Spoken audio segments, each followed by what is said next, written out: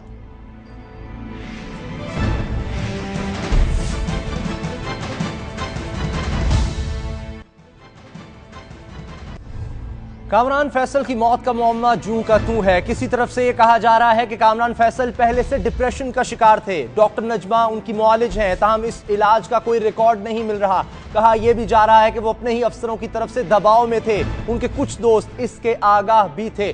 کسی طرف سے بتایا جا رہا ہے کہ ان کے فون پر پراسرار پیغامات بھی بھیجے گئے۔ کامران فیصل کی موت کے حوالے سے اب تک جتنے بھی پہلو سامنے آ رہے ہیں وہ دراصل ایک ہی پہلو ہے کہ ان کا قتل کیا گیا، اور قتل کا شک سیدھا حکومت پر کیا جا رہا ہے، کیونکہ وزیر اعظم اس مقدمے کے ایک ملزم ہیں جس کی تفتیش نیب کر رہی ہے۔ تاہم ایسے بہت سے سوالات ہیں جو بنیادی نوعیت کے ہیں، اور ان سوالات کے جواب اس مقدمے کی تفتیش کا رخ بدل سکتے ہیں۔ جیسا کہ پہلا سوال یہ ہے کہ نیب کے اہلکاروں کو کیسے معلوم ہوا کہ کمرے کے اندر کوئی لاش ہے؟ دوسرا، نیب کے اہلکار باتھ روم کی کھڑکی کے ذریعے کمرے میں کیوں داخل ہوئے؟ نیب کے اہلکاروں نے کامران فیصل کی لاش اتارنے سے پہلے پولیس کو کیوں نہیں بلایا؟ نیب اہلکاروں کے مطابق دروازہ اندر سے بند تھا تو قاتل اندر کیسے گئے؟ کیا کمرے کا ماحول کسی مزاحمت کا اشارہ دے رہا تھا؟ کرائے کے بجلی گھروں کے مقدمے کی تفتیش کتنے نیب افسران کر رہے تھے؟ اس قتل سے حکومت کو کیا فائدہ ہو سکتا ہے؟ انہی سوالوں کے جوابات کے بارے میں ہم بات کریں گے ایڈیٹر انویسٹیگیشن دنیا رؤف کلاسرا صاحب سے۔ رؤف کلاسرا صاحب، یہ جو سوال ہیں بڑے اہم ہیں اور بنیادی ہیں، ان کے جواب کیوں نہیں سامنے آئے؟ ہاں یہ اسامہ، جیسے آپ نے یہ ساری چیزیں سامنے رکھی ہیں تو اس میں اہم جو سوال ہے میرا خیال ہے، جیسے آپ بھی بتا رہے ہیں کہ ابھی تک نہیں پوچھے گئے، کیونکہ ایک ہم نے ہسٹیریا سا یہ کریٹ کر دیا ہے، اور حکومت کیونکہ ایک طرح کا کرائسس آف کانفیڈنس کا شکار ہے۔ لوگ اس پہ بلیو نہیں کرتے، میڈیا نہیں بلیو کرتا، لوگ سمجھتے جو بھی حکومت کہتی ہے ان کے سائیڈ آف دا سٹوری ہے جھوٹی ہوتی ہے، ان کے کرپشن کے الزامات اتنے گہرے ہو چکے ہیں، حکومت اپنا فیس لوز کر چکی ہے، اور اسی میں میرا خیال ہے بعض ٹروتھ جو ہے وہ کیجولٹی بنتا ہے۔ اس میں مین جو چیزیں ایک تو ابھی تک لوگوں کو یہ نہیں بتایا گیا کہ جب یہ رینٹل پاور کا کیس آیا ہے، ٹوٹل ملزمان جو ہے 16 کے قریب ہیں، وزیر اعظم پاکستان ان میں سے ایک ہیں، 15 اور بھی ہیں، اور اس کیس پہ نیب کا ایک افسر انکوائری آفیسر نہیں ہے۔ اس میں کئی 6-7 کے قریب انکوائری آفیسر ہیں جو مختلف کیسز کو اور مختلف جو ملزمان ہیں ان کو ڈیل کر رہے ہیں۔ پاور رینٹل کو تقسیم کیا گیا کہ کون کون سے افسران آ کے کس کو کریں گے، اور یہ لہٰذا کہنا یہ غلط ہوگا کہ صرف کامران فیصل صاحب بھی رینٹل کیس پہ کام کر رہے تھے، ان کو مار دیا گیا تو کیس ختم ہو جائے گا، نمبر 1۔ اور دوسری بات یہ کہ کامران فیصل اس پہ کام کر ہی نہیں رہے تھے، جو اس پہ وزیر اعظم کے اسکینڈل پہ کام کر رہے تھے وہ محمد اصغر خان کر رہے تھے، اور ان کی رپورٹ آلریڈی وہاں پہ سپریم کورٹ میں پہنچ چکی ہے، اور جس میں انہوں نے سفارش کی تھی محمد اصغر خان نے کہ وزیر اعظم کو گرفتار کیا جائے اور اس کے اریسٹ وارنٹ جاری کیے ہیں، اور سپریم کورٹ نے اس پہ حکم دے دیا ہے۔ اب دیکھنا یہ کہ حکومت کو اس سے کیا فائدہ ہو سکتا ہے، کیونکہ آلریڈی راجہ پرویز اشرف صاحب پہ ایک بہت بڑی 200 پیجز کی ججمنٹ آ چکی ہے، جتنے کرپشن کے الزامات تھے، ثبوت تھے، وہ اس ججمنٹ کا حصہ بن چکے ہیں۔ اس ججمنٹ کو آپ کہہ سکتے ہیں فائنالٹی کا حصہ بنا دیا گیا ہے، اس پہ ایکشن ہو چکے ہیں، اریسٹ وارنٹ ہو چکے ہیں۔ اب راجہ صاحب جو ہیں وہ فراڈ اور کرپشن کا کیس جس کی سزا ہو سکتی ہے 10 سال ہو، 7 سال ہو، یا بچ بھی جائیں جو پاکستان کا عدالتی نظام ہے، وہ قتل کا کیس اپنے گلے میں کیوں ڈالنے کی کوشش کریں گے؟ جو سب سے بڑا اہم ایک اس میں بنتا ہے، اس سٹیج کو ان کو کوئی فائدہ ہونے والا نہیں ہے۔ اور 2-3 اور جو امپورٹنٹ چیزیں جو سوالات آپ نے اٹھائے جو ہمارے بھی ذہنوں میں آ رہے ہیں کہ اگر ان کو قتل کیا گیا ہے تو اس کا مطلب یہ جس ہاسٹل میں قتل ہوا، اسلام آباد کے لوگ اس کو جانتے ہیں، بالکل چھوٹا سا ہاسٹل ہے، اور میرے خیال 30 اور 40 کے قریب وہاں پہ کمرے ہیں، اگر وہاں پہ وہ کچھ لوگ اندر داخل ہوئے ہیں تو اس کا مطلب ہے کامران ان کو جانتے تھے، انہوں نے ان کو الاؤ کیا کہ وہ کمرے کے اندر آئیں، ان کے ساتھ بیٹھے، اور جیسے آپ کہہ رہے ہیں کہ اگر وہاں پہ کچھ کوئی غلط ان کے ساتھ ہو رہا ہوتا جو چیزیں سامنے آ رہی ہیں تو ان کے کمرے میں کوئی مزاحمت کا کوئی نشان نہیں ہے۔ اور پھر یہ نیب کے افسران خود ہمیں بتا رہے ہیں کہ جب یہ انٹر ہوئے ہیں کھڑکی کے پیچھے سے تو اندر سے کنڈی بند تھی۔ اب یہ وہ سوال ہے کہ کسی نے آواز نہیں سنی، کسی نے شور نہیں سنا، کسی نے کوئی لڑائی جھگڑا کا وہاں پہ کچھ نہیں ہوا، اور جیسے میں نے کہا کہ یہ ہاسٹل بہت چھوٹا سا ہے، اگر وہ چھوٹی سی بھی چیخ مارتے تو میرا خیال ہے سب لوگوں کو پتہ چلنا تھا کہ یہاں کچھ نہ کچھ ہو رہا ہے۔ تو یہ وہ سوالات ہیں جن کا میرا خیال ہے کوئی جوابات دینے کی کوشش نہیں کر رہا کہ نیب کے افسروں نے ان کو کیسے پتا چلا ہے کہ اندر باڈی موجود ہے، انہوں نے پولیس کو کیوں نہیں بلایا، انہوں نے وہاں پہ جو ان کا جو غازی علم الدین شہید ہاسٹل ہے اس کے ملازم ہیں ان کو کیوں نہیں بلایا۔